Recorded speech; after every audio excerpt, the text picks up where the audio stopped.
Hey, I did this one first with Plus 44 on the very first Soundwave Festival. Thank you very much. And I would probably bet that both of our dressing rooms were as nice as they were here.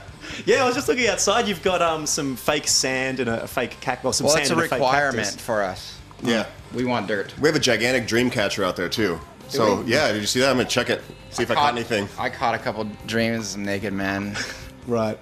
I think I saw them in there. Yes. It was a little bit disturbing. Congratulations on the new EP, Dogs Eating Dogs. You've been playing Up All Night a fair bit. What is it with Dogs and Blink-182? From my experience, they crop up a fair bit. That is a good question. Yeah, that's a fair question.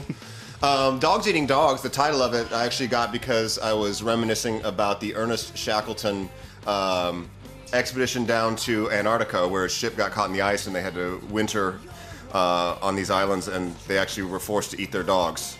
And I thought that was such a really horrific thing to have to live through. And I thought about it as an analogy for life. Yeah, I did a speech on Ernest Shackleton once. I'm very glad that you're a fan of the man. Yeah. Great leader he was. Yes, Ernest. he was. Brought every man home. You guys are weirdos. I don't know what you're talking about. No, you're not a fan of Arctic Adventures, Tom? I can't even spell Arctic Adventures. Now, I'm very sorry my co-host isn't here today. Tom Ballard last night did his ankle coming off a stage, and you guys are also unfortunately down a man. Travis Barker, how is he? He didn't make it to Soundwave this year? Yeah, he's good. He's back home. Obviously, he decided that he wasn't ready to get on an airplane, and we completely 100% understand and support that. And Brooks has been our friend for a number of years, and he came in the last second and learned the songs, and we did some rehearsals with him and came over, so we didn't have to cancel anything. And luckily, the shows have been super awesome, and it's been a lot of fun. Awesome, man. And what point was the decision made? Because I've heard things about it was at last minute at the airport and things like that. It wasn't last minute at the airport. It was about a week before. Yeah, a week before we left. I talked to Travis, and he said that he didn't think that he was gonna be able to get on the plane, and I said, absolutely, dude. We understand that, and yeah. For sure, man. Brooks coming into the drums, doing very nicely in the rehearsals and on stage. How does he go with the stage banter, though? Did you have any rehearsals with your Blink-182 stage banter? Did you need to learn anything? We had to prepare him. I mean, most of the rehearsals are really, talking about, what we're going to do. It's really just rehearsing what we do between songs. Yeah. The songs weren't the issue. It's really like what was going to, if it was fearful of what we were saying to Brooks, we needed to prepare him. It's kind of like war. Was it all improvised, or did he need to learn lines about various things? It's funny. People always say, like, do you guys figure out what you're going to say before you walk on stage? And I'm like, if we thought about what we were going to say, do you think that we would say that? Do you think that's the material that we're like, okay, I'm going to say this tonight? I mean, because we get how incredibly funny it is and how eloquent we are on stage sometimes. So we understand why people think that, but no.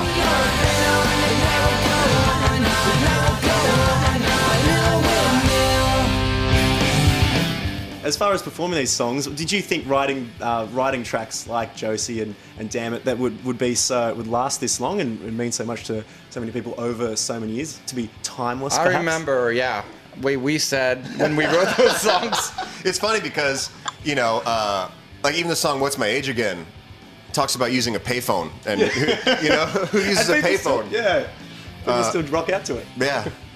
That's interesting. You dated yourself with that song, pal. I know. Yeah. You know what, though? We have a lot of songs about masturbation that are timeless, though. Yeah. Yes. Every generation can relate to that one. To that one, yeah. Although you do say what's caller ID at the end of that, which that wouldn't come up from a payphone. That'd be a private number, surely. It's a good point. Why did he call you Shirley? Why did you call me Shirley? That's a good point. I didn't think about that. Yeah. You should work in continuity in films. Yeah, I've been thinking about that. Now, I wanted to ask you, do you still keep in contact with Janine Lindemulder? We have not seen wait, didn't she come out to a show? Didn't she introduce us at a show or something like that? I don't know, but she got sent to jail, and I just figured that's like the greatest place ever for her.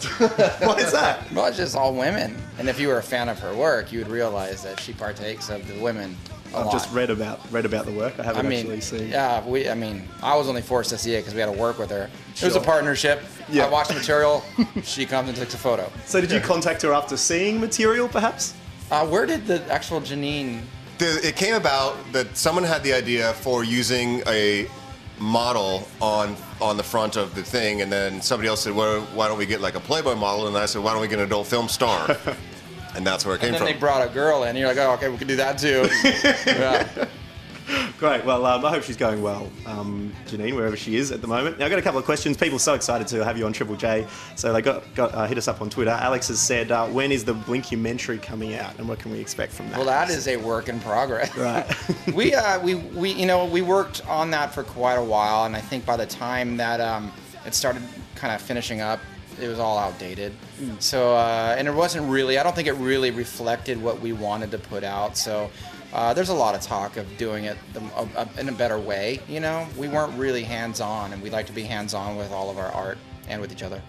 For sure. And what Sam has asked, did you really get silicone implants in your penises? No, I can only speak for myself. No. I have calf implants. Okay. Yeah. So took some of your own body more naturally. I just wanted my calves to look great. Yeah, right. I don't know the context of these questions either. That someone has just I don't know what that one's about either. Yeah, right. Well, we're all a bit confused here. Well, Mark, Tom, thanks so much for having a chat to Triple J. Thanks very much for having us. Soundwave. Thank you very much. Cheers. Well, I guess